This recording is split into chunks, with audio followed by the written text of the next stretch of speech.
Hello, everyone, and welcome back to another episode of Tavern Adjacent. Almost said Roll for Insight. That takes me back. If you guys don't know, Roll for Insight was my old D&D interview show where I interviewed various D&D people and tabletop people, YouTubers, writers, game masters, that sort of thing. And it was fun. It was really fun, but it did not last because getting interviews and collaboration scheduled is hard, very hard, and doing it consistently was harder, and it was hard for me to justify that amount of work when I could do something like this instead, a solo podcast where sometimes I bring on guests, and hopefully we'll get more guests going on in March. I was looking at guests for February, and I was going to do some more guests in February, but I decided to make this more of a solo month to sort of figure some stuff out because this was a really busy time for me. But anyway, that was a little bit of a side tangent. Let's get into what we're talking about today. Today, we're going to be talking about number 1, Legend of Vox Machina, Season 2. Number 2, my frugality when it comes to Dungeons and Dragons and tabletop products. And then finally, we're going to be listening to your horror stories, which you have submitted to me on SpeakPipe. So, without further ado, let's get started.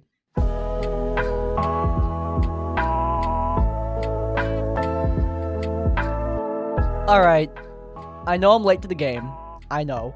I was going to talk about this last week, but deadass, I completely forgot. I completely forgot that Legend of Vox Machina ended Season 2 a couple weeks ago.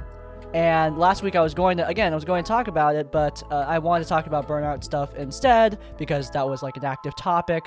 But yeah, instead, Legend of Vox Machina right now. I know I'm a couple weeks late, I get it, but we're doing it. So, how was this season? We talked about it when the season was still fresh, when it was still only half of it. Only a few episodes were out at the time of my last video on Legend of Vox Machina.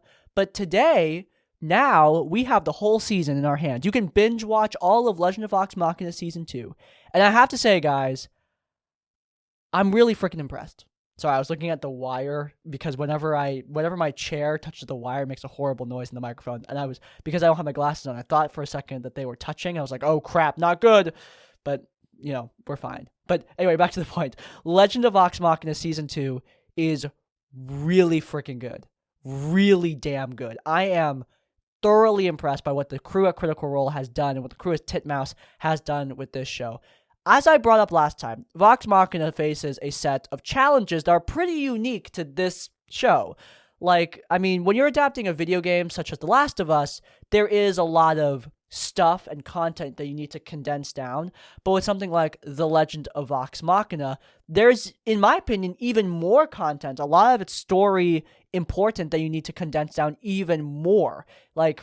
A lot. There's a lot of stuff you need to cut out, and of course, there's a lot of minor, small things that the fans really love, and if you've got to cut those out, you might upset some fans because, that favorite moment that maybe wasn't story relevant wasn't in the show, but they managed to do it very, very well in this. They managed to, cut out things that were sensible and keep in a lot of the stuff that people really loved. And the scenes that they did do in this show, they did entirely justice. So we are going to be talking full spoilers. We're going to be talking about a lot of spoilers in this episode for Legend of Vox Machina. Nothing past Season 2. I'm not going to talk using my knowledge of Critical Role, the show, but I will be talking about, Legend of Vox Machina Season 2. So if you haven't watched it yet, I recommend you go do that. Please watch this show. Show, Amazon, Critical Role, show them where this money is, because this is it. This is the exact kind of thing I want out of D&D and other mediums. This is a D&D show that is really damn good. But anyway, and not just a D&D show, by the way, a fantasy show in general. That's just really, really good. I also think that's really important. But anyway, with that being said, the show's really good. Go watch it. Let's talk about spoilers. I think every moment that they translated from the campaign, not only did they do it really well, but sometimes they did it even better. The Umbrasyl fight in Campaign 1, I found to be kind of it happened. It was pretty... I think the fight in Umbrasyl's lair was forgettable. It was not a major moment for me as a viewer and a listener of Critical Role. I thought it was good, but it was not phenomenal. It was, I believe, the second dragon fight in the show, because we had the white dragon in Campaign 1, and then that was just a random white dragon that they killed with the Slayer's take. And then in later on, when the Chroma Conclave rolled up, Umbrasyl was the first one. So I believe, yes, this was their second dragon fight. And I thought that white dragon fight with the Slayer's take was really good. Even though that wasn't really plot relevant white dragon, I thought it was still a really cool and well done encounter. Whereas this encounter with Umbrasyl was, it was just that, but like less exciting to me. I didn't find the Umbrasyl fight to be as thrilling. But in this animated form, they did it so much better, in my opinion. I mean, it's not just the fact that it's animated and you can look at it, but also, I mean, there's a lot more stakes here. There's a lot of stakes here, where Critical Role's Vox Machina crew, the party, is struggling. They are really struggling against this dragon. I mean, they throw everything they have at it, and it's not like they're evenly matched. They're just getting their butts kicked. Like, it feels like they're just lucking out every single time. Last-minute saves everywhere. And that really ratchets up the tension for the fight. Also, the arena and the combat that they're doing is really big and grand, even though it's only like, I believe initially it was only a part of the party, like Pike and Grog weren't there. So I believe it was only 5 people against Umbrasyl. Scanlan was also not really fighting. So really, 4 people against Umbrasyl. And it was awesome. It was so cool to watch, like Percy save Vex flying around the map on her broom, to watch Keyleth use all of her elemental powers in a cool way.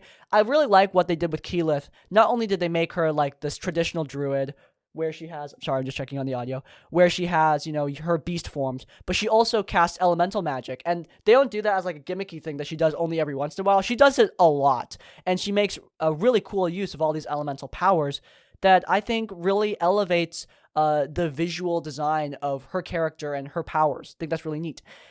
Vex is one of those characters where, like, she's a lady with a bow and arrow, but combine the vestige that she got her hands on, the magic bow, I can't remember its name, but the Fenthras, that's the name. The Fenthras bow that she got her hands on, and her broom. Now, again, they elevate the visual splendor of these characters. Like, no longer is it just a lady with a bow and arrow. Now she's shooting these crazy elemental arrows that all have really neat effects. She's flying around the map on her broom. Awesome. Super cool. Percy, I'm really hyped for what they're going to do with him. I'm not going to spoil what his vestige is, but I think they could do some interesting stuff with it. And I think Percy as a character still has a ways to go. I'm really glad, though, that he took a backseat here, just because last campaign, it was all Percy. Everything was Percy. And I think that was good. I think that was for the best. But here, it's time for other characters to shine. And I think that is also for the best. But yeah, the Umbrasyl fight, even better than what it was originally in the show. I will say, Killbox, on par. Like, they did the Killbox justice. Killbox is probably my single favorite Critical Role combat ever. It's a phenomenal set piece, phenomenal combat. Matt did a great job. Everything was in the favor of the cast. The dice rolls were perfect. Everything about it was perfect. Everything was in their favor, and it was such an epic viewing experience when I was first listening to the show, because, unfortunately, I think you guys might have noticed this, but I'm very casual a lot of the time with spoilers, just because I'm so used to things getting spoiled for me that I just kind of don't care anymore. Like, I knew pretty much all of the major plot beats of Campaign 1 before I watched Campaign 1, just because by osmosis of existing in the community, I got a lot of things spoiled for me. And I was okay with that. I still enjoy watching the show even knowing what's going to happen. But Killbox was not spoiled for me. I did not know anything about Killbox at all. And even though I knew, like, the crew was probably going to make it out, it was still really intense to watch. And the 4 strong jaw moment, the natural 24 strong jaw moment where Vex pokeballs Grog and tosses him at Kevdak, incredible, amazing. Such a creative use of a magical item that Matt was not expecting. And I watched a lot of reactions to the animated version of Killbox, and I got that same reaction where a lot of people weren't expecting Vex to do that. Weren't expecting Vex to Pokeball Grog. Weren't expecting Grog to cleave his uncle in half. I mean, they expected Grog would kill Kevdak. Like, that's just poetic justice. But the fact that it actually happened in the campaign like that just makes it all the more special to me. The fact that I understand what's going on in this moment, I understand the origin of this, makes it even more special. Again, though, I don't think you need to watch Critical Role. I just think if you watch Critical Role and then you watch Legend of Vox Machina, I think the viewing experience is just even more rewarding.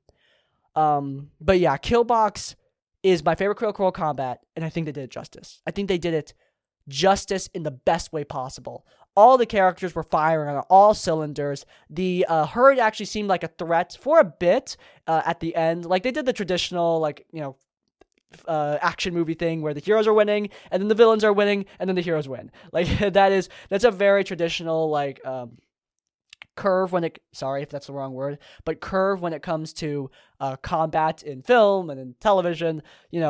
Heroes are winning, villains are winning, then the heroes win. That's, very, very, very traditional. Like, if you want to simplify down a lot of combats, it can be simplified down to that.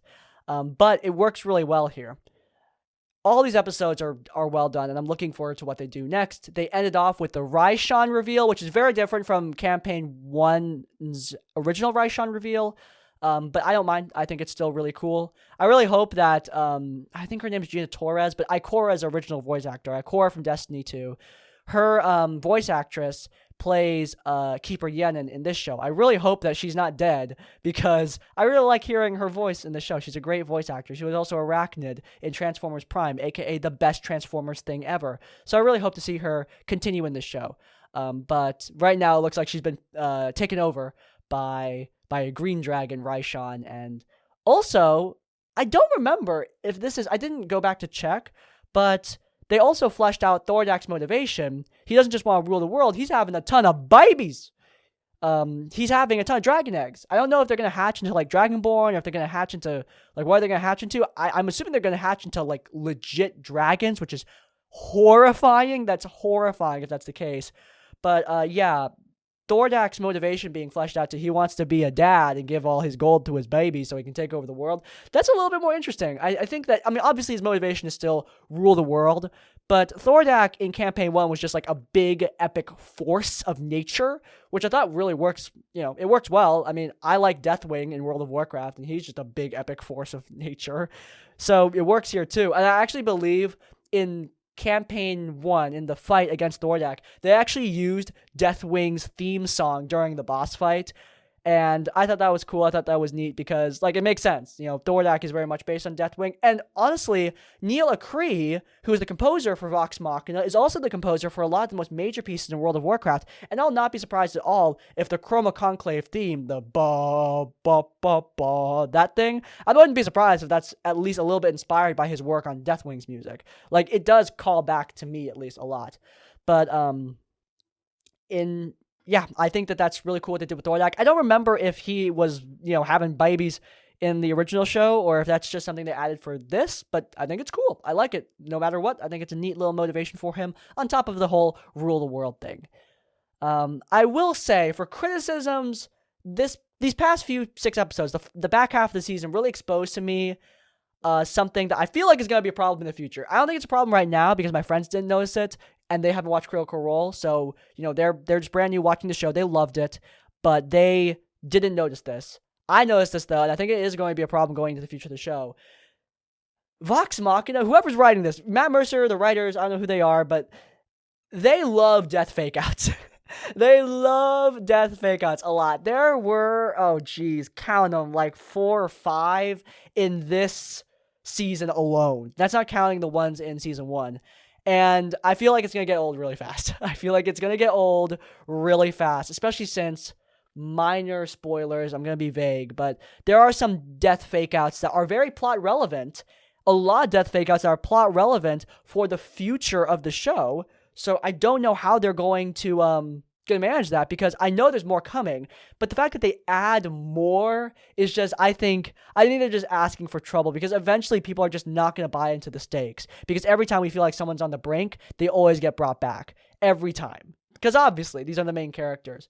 And I know that's a D&D thing, like, I get that that's a D&D thing, but frankly, I don't like that thing in D&D. I don't like death fake-outs in D&D at all. I don't like that as, like, a common D&D trope. I think I've talked about Resurrection and my problems with, like, a lot of Revivify stuff in previous videos. I think I talked about it in the Laudna video. But the fact that they're adding more death fake-outs, I feel like it's going to be a problem, eventually. Is it a big problem? No. I don't think it's enough to take the show down from a 10 out of 10 season. But it's still, I think it might be a thing, like, in season 3, 4, whenever we get there. Yeah, I think that might be a problem. That's really my only thing with this show. Another criticism I originally had was, I feel like the show has some kind of weird tone shifts. There's one episode in particular, the one where Grog loses his strength, and it's called The Test of Pride, that episode, The Test of Pride. I feel like there was some weird tonal shifts there. Like, we're getting this dark backstory stuff from Grog, but it's being mixed from also comedy stuff from Grog, so it's kind of weird. Like, how do you balance that out? It feels like a shift. But watching the episode again, and then combining it with the Kill Box, because again, I watched those episodes. The Test of Pride came out a week before the Kill Box, so there was a week difference between them. I feel like the tone shift is much less, I don't want to say shrewd, but much less sudden when you combine the two episodes. And also, upon rewatch, I didn't think it was that big of a deal. I actually think it was handled pretty well, all things considered. Grog is mostly a comedic character, having him have this more serious side to him, adding that more serious side to him, not necessarily adding, but revealing that more serious side to him, can be hard to do. And I think they did it pretty well. So really, I mean, major criticisms, I have like one criticism that I think could be a thing in the future, and one criticism that I kind of changed my mind on, and that's it. Overall, the show is amazing. Personally, I don't find it very funny, but I also don't find anything very funny. I'm not really a comedy guy. Things only make me laugh when they really catch me off guard. That's why I like Noel Miller so much. So I guess I could also throw that in there, but I don't really want to do that because I feel like that's in bad faith, because my sense of humor is very like lacking. I don't laugh a lot. So yeah, I'm not gonna give the show crap for that. Overall, phenomenal. So well done. I'm looking forward to whatever they do next. I'm looking forward to how they handle future seasons of the show. A lot of people think that for some reason Chroma Conclave is going to be the end of Vox Machina. I doubt that, like, by a lot. I really doubt that, especially since they've already set up future stories with the Whispered One and the Orb underneath Whitestone. So if they don't do anything with that, I will be disappointed. They have announced a Mighty Nine show, which I'm hyped for, but I really don't think Vox Machina is going to end. I think these shows are going to run concurrently, which, if that's the case, amazing and insane. On top of that, on top of like the fact that they already announced Mighty Nine and they've already announced season 3 of this show, I'll be honest, guys, like, the turnout time for this was insane. Like, okay, keep this, like, this was my perspective for it. I'm a huge Castlevania fan. I waited years, plural, for season 4. Vox Machina tuned out another season in, like, what, under a year? I'm pretty sure it was either just a year or under a year. It was an insane turnout rate. Like, it was close. Like, the fact we didn't have to wait years for this is crazy to me. Especially since, like, another adult animated show on Amazon Prime, Invincible. Invincible came out before Vox Machina season 1, I believe. And I'm still... And season 2 Invincible came out after season 2 of Vox Machina. Like, that was a longer turnout rate for Invincible than for Vox Machina. Crazy. Same thing with Arcane. Well, Arcane also has a more, like, advanced animating style, but we're going to be waiting a while for Arcane's second outing. Which is the League of Legends animated show, if you don't know. But Vox Machina's turnout rate was, like, really freaking quick. And the animation doesn't suffer. It looks amazing. So, frankly, if they can manage that kind of turnout rate, I wouldn't be surprised if they could also manage running concurrent shows, really, with more resources dedicated from Amazon, because clearly they think this is a success, which is great, because I like it when people have successes. I like it when Critical Role has success.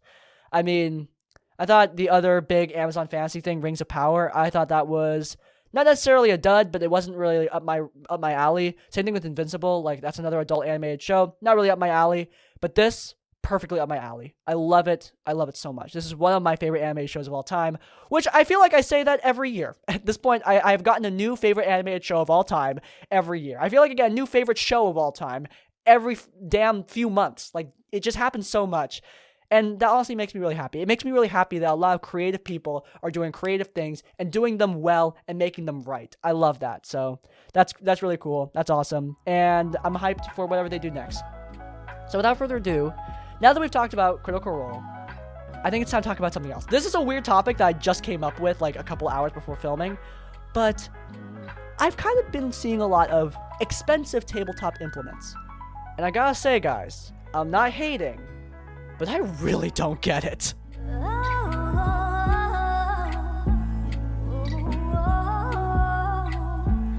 What an awesome break. Sorry, I'm adjusting my microphone. Sorry about all the nasty tapping noises you're about to hear. But what an awesome break I just took.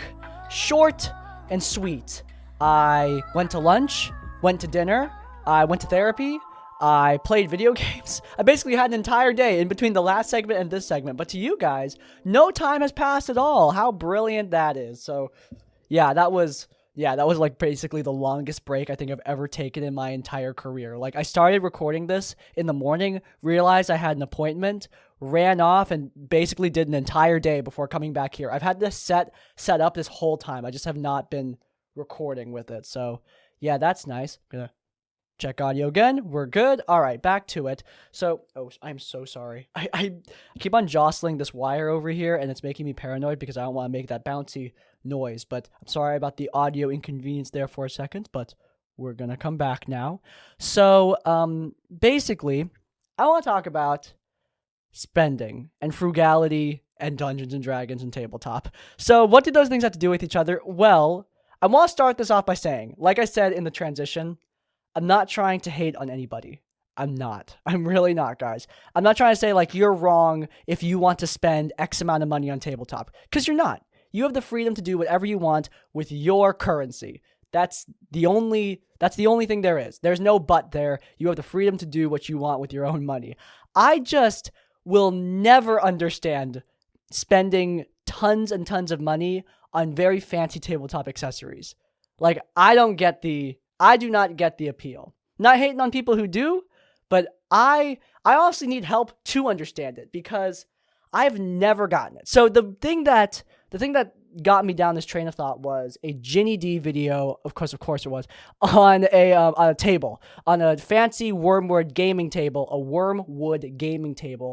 which, by the way, side note, the only thing I remember about Wormwood, the reason I remember their name is because back in Destiny Rise of Iron, there was a sidearm that dominated the PvP meta, and I believe it was called Wormwood, or something like that. It was something similar. So when I heard like the company name Wormwood, all I can do is have flashbacks to Rise of Iron, Trials of Osiris, where everyone was using, I'm pretty sure it was a Vanguard sidearm, Wormwood. But anyway, back to actual tabletop. Wormwood, speaking of tabletop, actually, it's a really nice little segue you did there. Wormwood made a gaming table that acts as an amazing, incredible addition to your tabletop and Dungeons & Dragons experience. Basically, it's like a pool table with wood over it, so you have two tables. So you have the underside of the table where you can do puzzles and play games and such, and then you have the overside of the table that you just put on top of it. Here's the thing, though. It costs at a minimum $700, which already, that's a lot. For a guy like me, that's pretty insane for a piece of furniture. Even something like a dining set, to put in perspective, like, I'm pretty cheap with my, especially dining set, because I live alone, so I use the dinner table very often, because I could just eat on the coffee table in front of the television, so I don't use my dining table that often, other than for painting. And obviously, if I'm painting, I'm not going to use a fancy dining table, because I don't want to get paint on the finish. But other than that, so what I was trying to say there is that I don't spend much on my dining set. Like, for my dinner table and the chairs, I think I spent like $200, which is cheap as hell. So I really should showcase how cheap I am when it comes to dining ware and furniture. But $700 is already a lot. Like, that's at base. But for like the nice version of the table, it's $4,700. And that was like the pitch in Ginny D's video for her thumbnail. It was like, is this $4,700 gaming table worth it? And my immediate response, without even thinking, I was like, no. Like, there's no way I would buy that. Again, not hating. Not trying to hate on anybody who buys fancy gaming stuff. Like, you do you. But again, to me, that is like the most foreign, insane concept I've ever heard. Because first and foremost, like, just from a practicality standpoint, I don't struggle with setting up Dungeons & Dragons. Like, if I have a table that's underneath the table, I mean, that's nice. It's a cool storage solution. But honestly, for a long time, when I was at my other living situation, I had a backyard there. With my housemates, I had a backyard, and that was great. That was really awesome. We played D&D in the back. I played D&D outdoors under a gazebo, and that means I had to take all of my D&D stuff from the living room all the way outside every time, because I remember I stored the D&D stuff in our living room. So, yeah, that only took me like 15 minutes, though. Like, it didn't take me long to take everything I needed from the living room all the way over to the outdoors area and the gazebo to set up on the table over there. Like, it did not take me long at all. So the convenience of, you can set it up underneath the table, that's not really that appealing to me, honestly. And a lot of you might be thinking like, what about fancy map pieces and minis and stuff like that? That's another thing. Before the gaming table, this is another thing that confused me. Guys, I do not understand minis. I don't get it. I get the appeal of painting them. Like that I understand because I paint. I don't have a painting on me, but I might show a video or probably won't. But I do flow acrylic painting, and it's a really satisfying form of creative art. And that means that, obviously something like painting a mini, I get how fun that can be because creative endeavors like that are satisfying. But in terms of like spending on minis, dude, I don't get it because to me, I prefer to be really cheap and go the easy and mass producible route, which is tokens. I make these D&D tokens for my games when it comes to playing in person. I use these felt tiles, and actually, you know what? I'm gonna do something I don't usually do. I'm gonna edit. I'm going to just go over there into my closet, grab some. I'm gonna show it to you because I think these are actually kind of cool. And if you want to know how to make them, I'm gonna show you. All right. I've returned. Sorry, Editing Crispy. You actually have to edit a little bit for this podcast, which you don't usually do. But anyway, I hope you can see this. These are my little tokens. You can see that's a little knight over there. And we have a slightly bigger one. That's like a little demon guy. Oh, nice. But yeah, these are felt pads. You put these on the bottom of chairs to make them slide easier. They have an adhesive surface, though. So this is the felt side, but this is an adhesive side. So I just print out little paper tokens, cut them out, and just stick them onto the adhesive thing. And if I need to, like, reapply the adhesive, I can just use Elmer's glue sticks to do that. For bosses, if I want to get a little bit more special and creative, here is a 2D token. I Photoshop these. I just cut out a creature, put it on a black background, cut that out, and then I have like a printed out twice. I use reflect image, print out twice, and then put it on a little cardboard thing, and then boom, you have a little paper token. These are extremely inexpensive. It's just the cost of the printing and the cardboard. Just I take off a box. And if you're wondering, like, oh, I don't have a fancy printer, none of these are printed at my place. I don't have a fancy printer either. I went to a nearby Staples and I printed them out en masse for like $2. And these felt tiles, you can buy them en masse for like $5, and you can get tons of them.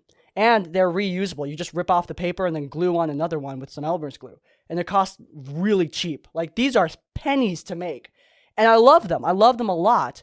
And on top of the fact that I can mass produce them really easily, really quickly, on top of that, I can also get specific monsters for what my encounter is. Because one thing I've always been bothered by is when people say stuff like, yeah, this dragon represents some other monster. Like, it completely breaks the immersion. But here, I can just print out a photo of what I need and put that on the token. Easy peasy. I don't have to buy an expensive mini. Now, again, if you collect minis, not hating. Because I would be a massive hypocrite if I was. I don't know if you can see it behind me, but over there is a little preview of my literal thousands and thousands of dollars worth of Lego sets. Guys, I collect a copious amount of Lego sets, which has nothing to do with Dungeons & Dragons at all. Even though Dungeons & Dragons is a big part of my living, I spend far more money on just collecting Lego. That has nothing to do with my livelihood at all. I just do it for fun. So obviously, I'm not going to hate on somebody for collecting minis.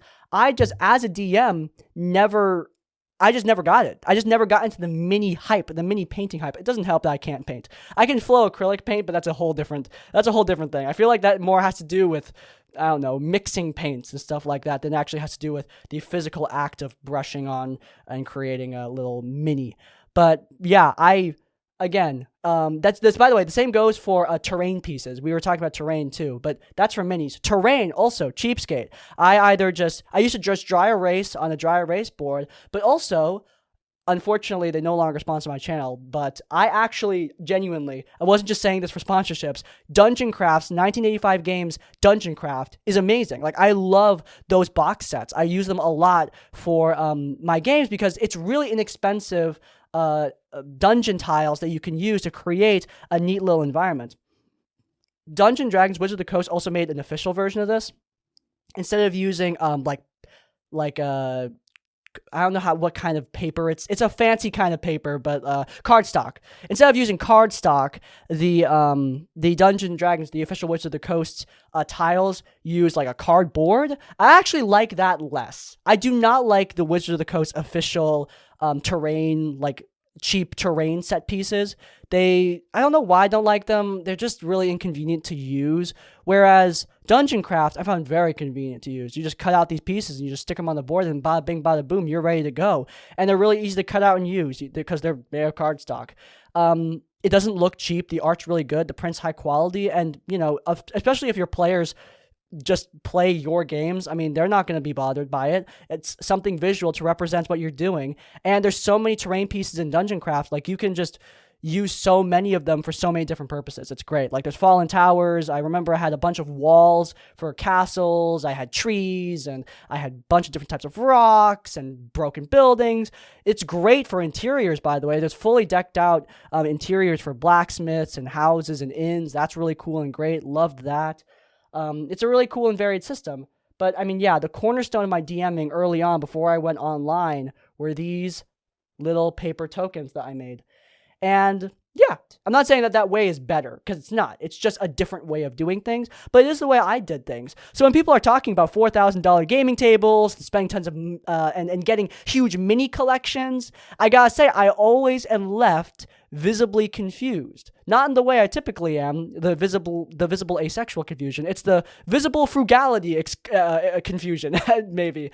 But yeah, like at the end here, I know I've said it multiple times, not hating. If you like spending on D&D props and D&D stuff, like, more power to you. That's awesome as hell, and I'm really happy for you. I just think that we also should celebrate some cheap ways of doing things. I think we should also celebrate, like, some fun little DIY things. Because D&D, in my opinion, tabletop, is like the DIY heaven. Like, there's so much DIY stuff that's just crap. Like, honestly, if you've watched Evan and Caitlin, who are one of my favorite YouTube channels ever, they point this out. Their projects are fun and awesome, but they're not doing it to save money, because usually, no, I don't know if usually, but, like, I'd say 50% of the time, like, doing a DIY is more expensive than just buying it. Like, that happens a lot. DIY can get expensive, but especially with tabletop, these things are really easy to make yourself if you're okay with going a route that might not be as cool as a full 3D painted mini. Like, obviously, this isn't as cool looking as a full 3D painted mini, but it gets the job done. I think it really works. And if you want to do it, all you got to do is go to Home Depot, get some felt tiles. That's what these things are. Use the adhesive front end, stick a little picture on it, and boom, you're ready to go. I mass produce, like, I'm not kidding, hundreds of these. But yeah, love those. And I think that that's just, like, an interesting view, I guess, into, like, the way I look at spending on tabletop. I don't know why I want to talk about this. It's just, like, the idea of a $4,000 gaming table honestly just, like, shocked the hell out of me so much. I had to, like, express how confused I was. Again, I'm not saying I hate it, because I don't. I think it's really cool. I think it is a cool piece of furniture. And if I had the dough and if I didn't paint on my dining table all the time, I might actually consider getting it. Though I will say, if I'm going to spend $4,000 on a table, I want to have a freaking TV inset into that damn, pool table bit. Like, I've seen D&D gaming tables with a projector that, like, projects digital battle maps. That's sick. If I could get that, I'd do it. That is super cool. I think you could actually DIY that too for only, like, I think someone did it for $200. I need to find the video, but that's actually something I might consider doing if I ever move to a more, like, big space. Because I live in, like, not a small apartment, but, like, yeah, it's not a big apartment by any means, and I don't have a dining room to set that up. So yeah, maybe a future endeavor. But yeah, that's my point. POV. That's my POV on spending money in tabletop. Again, not hating. I just gotta point out that I don't get it, and I want to showcase some cheaper ways of doing things, because I think that cheaper ways of doing things can also be really cool. Saving money is cool. God, I sound like a fucking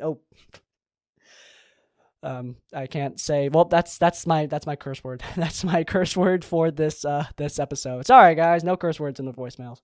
But yeah, that's my frugality showcased. I'm actually curious. What is your point of view on how people on how much money you spend on tabletop? Like, how much do you spend to get your games running? Do you do DIY? Do you paint minis? Do you like doing elaborate terrain, or do you like doing just dry erase markers? Do you do online D&D? Like, what is your perspective on how much you spend on your games? Again, Not trying to hate, not trying to get anyone called out or anything, because that's not the point. We all do things differently. I'm just kind of curious how you guys do it, because you guys know how I do it.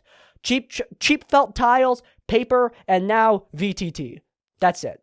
But yeah, I'm kind of curious to see what you guys got from me. So without further ado, though, that's not the only feedback that I've gotten from you guys. That's not the only stuff that I'm going to get from you guys, because I've got some amazing voicemails. It's been a couple of weeks now since we've done this, since we did my horror story last week. I think it's about time we get back to your horror stories. So let's get started.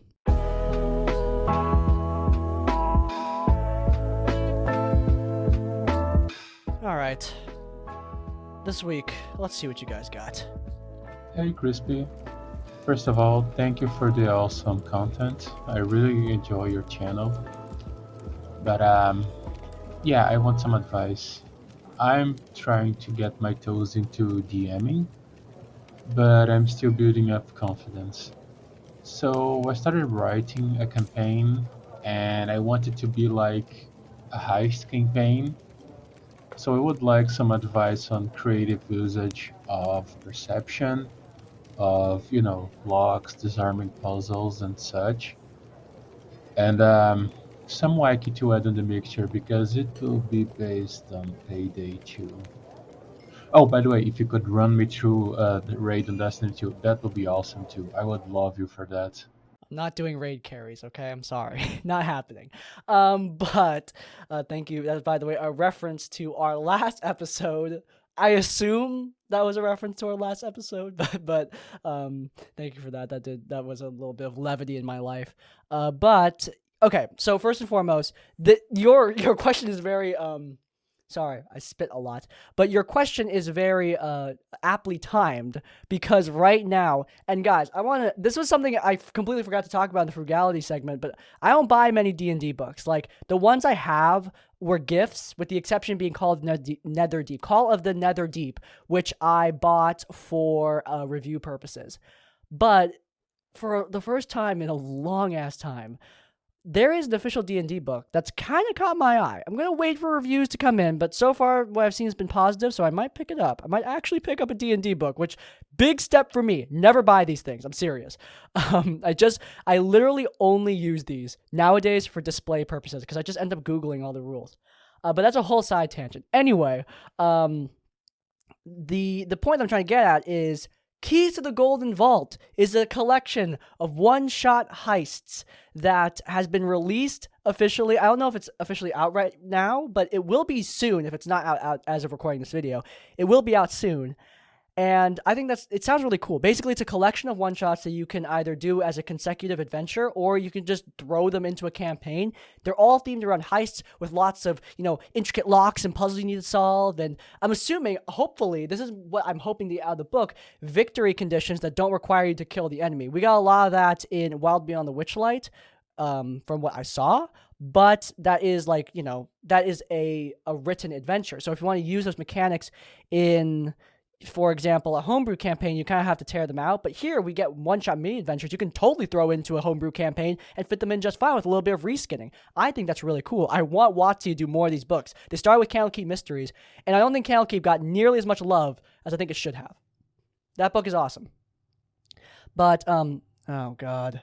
I'm so sorry if you can hear that. There is a train outside of my window. But, look, I will say, I respect you a lot for writing up an adventure for your first ever campaign, but, and I'm not trying to, discourage you. If you want to do this, do it. Go ahead.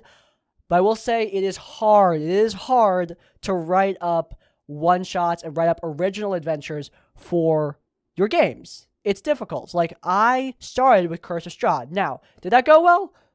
No, it didn't. But I don't think it was because of the module. It was because of a problem player. I think it is hard to do homebrew campaigns. I struggle a lot with doing stuff like what you're doing. I don't do well with making riddles and puzzles and intricate locks. I do really well when I'm creating fight mechanics, for example. You clearly play Destiny. I base a lot of my fight mechanics off of Destiny raid mechanics. Simplified down, obviously, but they're still there. I don't do well when I'm trying to create, a door that needs to be unlocked. Like, I tried it for a stream campaign, but I ended up abandoning the idea just because I was like, this is stupid. Why would I do this? Just make it a lockpicking check, like a sleight of hand check, and move on, right? If you want to do this, though, if you are really dedicated, I think that's great. But don't be afraid to use a module. There's nothing wrong with using something that's already written for your first time, especially. Like, that's perfectly fine. I mean, running modules is a valid way to DM and a great way to boost your confidence because you already know what you got without needing to write it up yourself. But if you want to write up, my best advice would be, first and foremost, I don't want to say this because it sounds stupid, but honestly, just Googling it is been really helpful for me. If I need to come up with, for example, I brushed the microphone. If I need to come up, for example, a random potion effect, Google will send me tons of awesome random potion effects for me to use that I can just throw into my games without any problem whatsoever. And that's awesome. Like, there's a lot of awesome random potions I could throw in. Just look up, like, if you're doing a 5th edition campaign, look up, lock-picking puzzles for 5th edition. There's also a lot of homebrew modules out there that aren't modules. They're more like toolkits. So Jenny D did a puzzle video. I'll link in the cards if I remember. I probably won't. But if it's up there, she did a puzzle video that was sponsored by a thing on DM's Guild, which is like a lockpicking. It's not lockpicking. It's like a puzzle book, guide to making puzzles with a couple of pre-made puzzles in there. Don't be afraid to use things that are already made. You don't need to be 100% original with everything you do. Speaking of, taking inspiration from things you already know, not bad at all. Like, one of the big spam calls in the middle of my show. Again. Okay, chill out. Relax. Where was I even saying? Damn it. Oh, right, yes. You play Destiny. I'm assuming you play other video games. A lot of those mechanics can translate neatly into Dungeons & Dragons. Maybe not one-to-one, obviously, but they can translate. I'm trying to come up with an example that I've recently used. I can't think of one for... Oh, yes, I can think of one for Destiny. In one of my fights, I had a series of 4 statues that the party could stand by to avoid an area-wide AoE attack from the boss. That is a mechanic taken straight from Vosic from Rise of Iron. Destiny 1, what am I on? Destiny 1, Rise of Iron, Wrath of the Machine Raid, that's a mechanic straight from Vosic, and I just took that and stuck it into a fight. Now, obviously, what you're looking for puzzles, and again, I struggle with good puzzles. I don't do them. I like killing things and getting loot, and so do my players, so I give them a lot of kill things, get loot encounters. So, again, maybe I'm not the best person to ask for that, but I hope that this rambly series of advice helped you out. Because, again, I'm not the best guy to ask for this kind of thing, but I hope that what I said here can help guide you in your first time DMing. Don't be scared, dude. I'm sure you're going to do great. And even if you don't, it doesn't matter, all right? It's your first time. When you're doing something for the first time, you're going to have your bumps. And I know a lot of people are like, yeah, I get it. I might make a little mistake here and there. No. You're going to have your bumps, all right? It's going to happen. I had my bumps. Everyone had their bumps. Anyone who says they didn't have bumps, they're lying. They're a liar. They're a filthy liar, okay? Everyone's got bumps. So don't worry if you make a mistake because that's totally normal. You're going to do great. I believe in you. So yeah, there you go. Hopefully that bit helped you to run your first ever one-shot. Let's get into our next voicemail. So I'm currently playing with a group of Americans. I live in a European time zone. And sometimes they cancel like a session, like for them, like early in the morning or like early afternoon. For me, I'm already sleeping, because I go to sleep early to wake up like early at like 4 o'clock in the morning to play D&D with them. And I get it, like I don't see the message and then I just wake up early. And, like, scheduling is the bane of D&D, but it really sucks because I wake up specifically for this. And then they cancel without me able to know. So that's a lot of fun. It just really sucks because I wake up specifically for this. But I also don't want to leave the party because I love the group. I love the players. I love the GM. And they're amazing. I wouldn't want to go to a different party, but it's really getting on my nerves. So, I don't know, what should I do? Maybe not play with Americans, but it's too late for that, isn't it? Time zones! Yeah. So, time zones and scheduling are the bane of Dungeons and Dragons and any group-related online activity. I luckily don't need to deal with that too much in my day-to-day with my stream games and my home game. Like, everyone lives in the US of A, so I don't really need to deal with any extreme time differences. But I have played other games with people in different time zones, and yeah, sometimes there's a bit of a struggle there. And I totally empathize with you. I do think there. I'm not going to try to assume anything. I mean, I assume that you playing early in the morning. Sorry, it was a little hard to hear, but I believe you said you were playing at 4 a.m. I'm going to assume that is the only time that they are able to play, which is a lot. Like, you're waking up very early, and I'm not gonna say inconveniencing yourself, but you are doing like something that requires dedication to play this game. And the fact that they're canceling they're canceling without even like telling you. They try to tell you, but you're asleep. I do think it's worth bringing up. Obviously, let's get this out of the way. Stuff happens. Stuff happens all the time, and sometimes you just gotta cancel a session. But especially with your case, where you're in another country, you gotta wake up really early to play. 4 a.m. Damn. Like, I have not woken up at 4 a.m. for almost anything in my life. That's crazy. But waking up at 4 a.m. to play, I feel like they should at least try their best to let you know a day prior. Like, the amount of times where I've had to cancel a session like last minute, like 3 players didn't show up, I got canceled last minute. I can count that number of times on like my hand. Now, have I canceled sessions before? Yes, plenty of times. But I have not canceled day of that many times, like under 10, I'm pretty sure. But my point is that the fact that it's happening so frequently, I think is concerning. It shows like a level of like blasé-ness, and obviously like it's a game. I understand that it's a game, and I'm sure you understand that too. It's a game. You're not, this isn't, a job for you guys, but you are waking up early to play this game, and the fact that they don't have the courtesy to at least try their best to get messaging to you earlier is concerning for me. I'm not trying to say these are bad people, because I don't think that. But I do think that they don't understand fully your situation. Try to tell them, like, just try to tell them, like, bluntly, look, guys, don't be mean about it, of course, because that makes people defensive. But try to tell them, like, hey, I wake up at 4 a.m. for these games, and it really sucks when I wake up only to see that the session is canceled. Can we please try to cancel the sessions? Like, if we need, hold on, don't say that. If we need to cancel, can we please get notified earlier? I'm sorry, I brushed the wire again.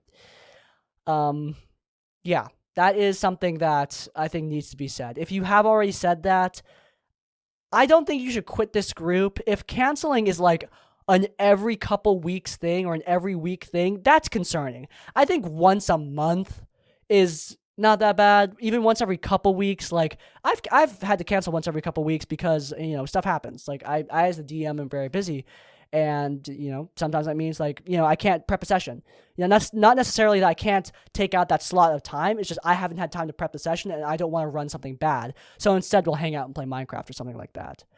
And that's also a solution. Like, you do not need to spend that time playing D&D with these people. If you really like these people a lot, like, I love my D&D group. We did not meet playing D&D. We were friends long before, and we love each other quite a bit. And that means that, I will happily spend time playing Minecraft Bed Wars with them, or playing Scribio instead of playing Dungeons & Dragons. If I haven't had time to prep a session, or if not everyone can make it, if only like 3 people are there, like hell yeah, we'll play Minecraft. We'll play Scribio. We'll do that instead, because, we're friends. We can hang out, even if we can't, take out that time.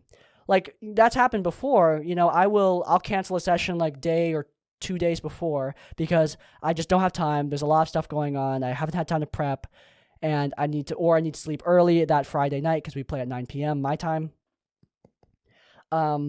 And I'll see in the Discord group, oh my god, everyone is in the Discord doing something. They're all playing Minecraft, or they're all playing Scribio, and that's awesome. I love seeing that because it showcases like, lad, they don't need me. They can play whatever, even if I'm not there. They took out that slot of time. They might as well do something, even if I'm not there present doing it with them, right?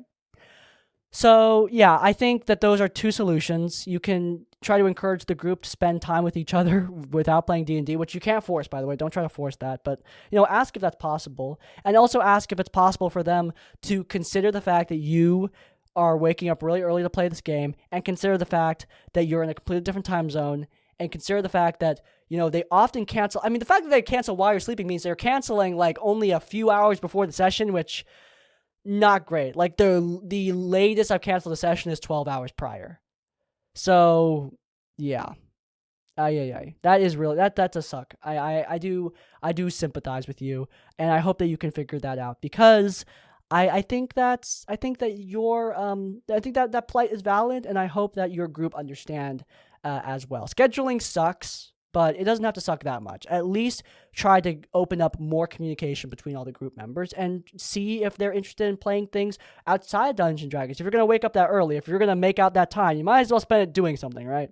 So yeah, I mean, damn, I respect you for waking up at 4 a.m. to play Dungeons and Dragons. That is crazy. Or play tabletop. I don't actually remember if you were playing D&D, but waking up at 4 a.m. to do any sort of game, crazy to me. But yeah, that's, I guess, just another thing I don't entirely get. With that being said, I think we're going to cap off voicemails, and we are going to move on. I don't know why I held up my phone. It's not on here. It's actually over there. But we are going to move on to Thing of the Week. Cue the thing.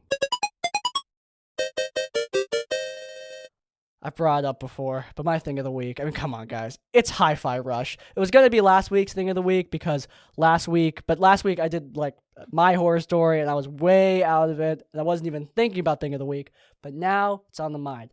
This week's Thing of the Week is Hi-Fi Rush. This is a third-person action rhythm game. You play as Chai.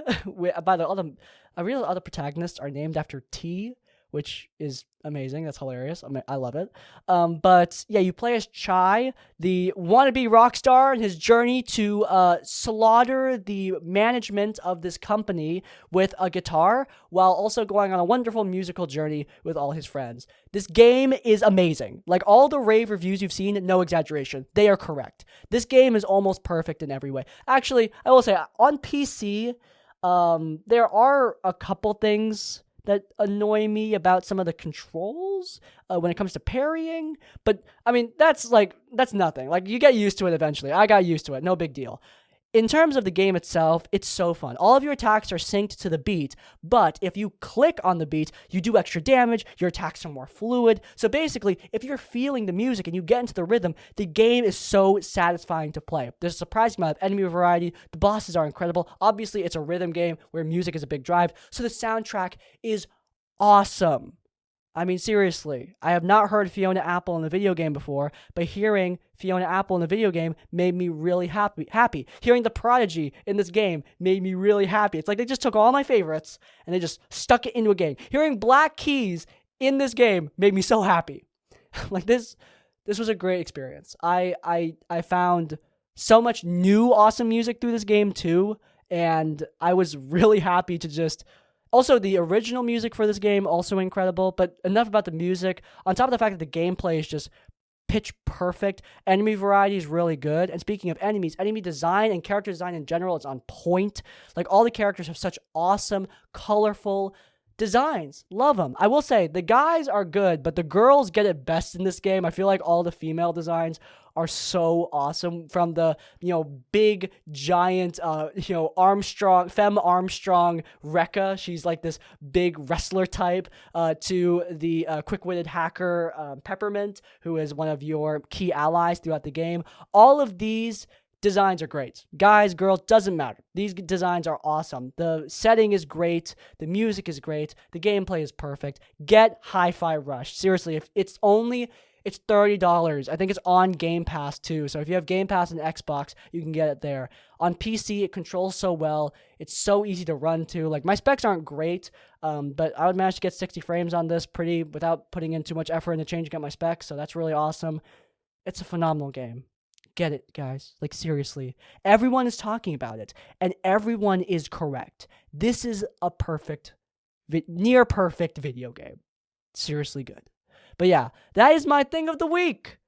There you go. Hope you guys enjoyed that. That's going to end, by the way, today's episode. It's almost 9 p.m. I got to get to editing this bad boy. But if you guys enjoyed, then please do leave a like. Also, if you want to submit your own voicemail horror stories, you want to ask me for some help, go down in the description down below. You can hit the SpeakPipe link and send in a voicemail.